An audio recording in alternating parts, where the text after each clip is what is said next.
Bagodara Dholka highway પર વાલથેરા પાસેનો આ accident કેટલો ભયાનક હશે તે સમજી શકાય છે. ટ્રકની ટક્કરે ટાટા સુપર વાહન જાણે પડીકું વળી ગયું છે.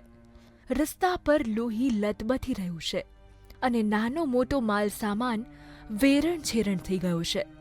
ઘટના સ્થળના દ્રશ્યો પરથી કલ્પી શકાય છે કે કેવી રીતે એક સાથે 14 લોકો કાળનો કોળિયો બન્યા હશે. કુલ 17 પૈકી 3 લોકો ઈજાગ્રસ્ત થયા છે, જેમને સારવાર માટે અમદાવાદ ખસેડાયા છે. રાજકોટના સોખડા ગામના કોળી પરિવારના સભ્યો પાવાગઢ દર્શન કરીને પરત ફરી રહ્યા હતા, ત્યારે વાલથેરા પાસે કાળ આંબી ગયો અને 14 લોકો માટે આ યાત્રા અંતિમ યાત્રા બની ગઈ.